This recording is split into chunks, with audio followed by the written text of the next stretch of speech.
ఇవాళ దుద్దెడ గ్రామంలో మన కొండపాక మండలమైనటువంటి దుద్దెడ గ్రామంలో డబుల్ బెడ్రూమ్స్ దగ్గరికి వచ్చినాం. ఈ డబుల్ బెడ్రూమ్లలో ఒక అంధుడు ఉన్నాడు. అసలు కళ్ళు ఆయన పాపం కళ్ళు లేవంట. ఆయన కళ్ళు ఏ విధంగా పోయినాయి, ఆయనకు మరి ప్రభుత్వం ఏమన్నా సహాయం చేసిందా, ఆయన పరిస్థితి ఎట్లుందో ఒకసారి అడిగి తెలుసుకుందాం. అన్న మీ పేరు చెప్పండి అన్న. మిద్దె నరేష్. మిద్దె నరేష్. ఎప్పుడు కళ్ళు ఎట్లా పోయినాయి అన్న మీకు? నాకు యాక్సిడెంట్లో స్కూటీ మీద వెళ్తుండగా యాక్సిడెంట్లో 2 కళ్ళు పోయినాయి. స్కూటీ మీద వెళ్తుండగా పోయినాయా? అంటే మీరు అంతకుముందు కళ్ళు బాగున్నప్పుడు ఏం వర్క్ చేసేవాళ్ళు? నేను డ్రైవర్. డ్రైవర్ అంటే కార్ డ్రైవరా? Car driver. ఎట్లా పోయినాయి మరి యాక్సిడెంట్లో? స్కూటీ మీద తెలియదు, అది ఇక ఎట్లా అయిందనే తెలియదు. అప్పటి నుండి ఇప్పుడు మరి ఏమన్నా మీకు పెన్షన్ లాంటిది ఏమన్నా ప్రభుత్వం నుండి ఏమైనా వస్తున్నదా? నాకు పెన్షన్ వస్తుంది, నెలకు 4,000 రూపాయలు. ఇంకా మీకు ఏమన్నా ప్రభుత్వం నుండి ఏమైనా సహాయం అందినదా? గవర్నమెంట్ డబుల్ బెడ్రూమ్ ఇచ్చింది. మరి మీ కళ్ళు బాగా కావడానికి ఏమన్నా హాస్పిటల్లో అక్కడ ఇక్కడ చూపెట్టినారా? ఇంకా ఎల్వి ప్రసాద్లో చెకప్ 2 సార్లు వెళ్ళాను. వెళ్ళినా ఏ ప్రయత్నం లేదని చెప్పారు. అప్పుడు హరీష్ రావు నాకు 5 లక్షలు ఆర్థిక సహాయం అందజేసిండు హాస్పిటల్లో ట్రీట్మెంట్ కోసం. హరీష్ రావు మీ కళ్ళు పోయినందుకు ఆర్థిక సహాయం 5 లక్షలు ఇచ్చినాడా? ఇచ్చిండు. కానీ మీకు కళ్ళు రావని చెప్పేసినారు డాక్టర్స్. ఇంకా అప్పుడు చెప్పలే, నాకు స్పాట్ చెప్పలే.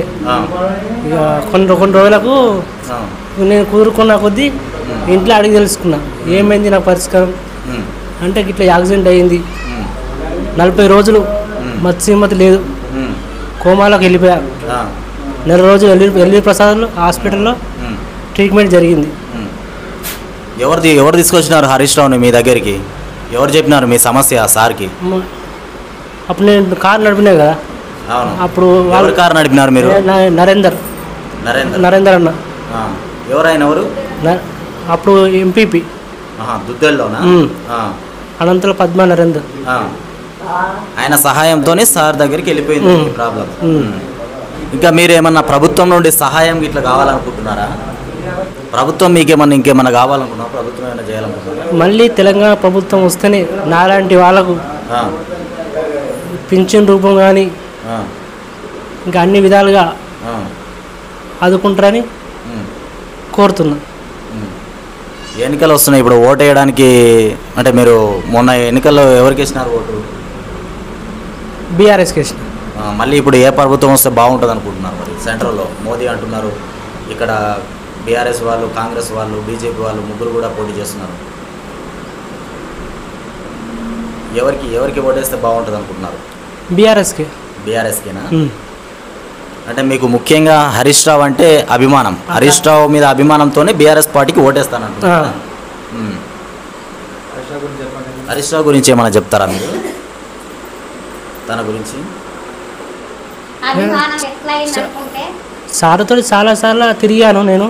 మీ కళ్ళు బాగున్నప్పుడు తిరిగాను సార్ వాళ్ళ కాన్వేలో నేను కూడా కారు నడపడం జరిగింది.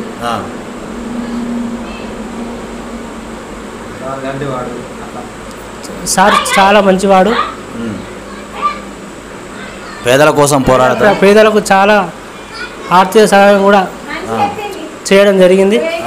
అదే హరీష్ రావు గురించి ఏమైనా ఎవరైనా తప్పుగా మాట్లాడితే మీరు ఏం చెప్తారు దానికి?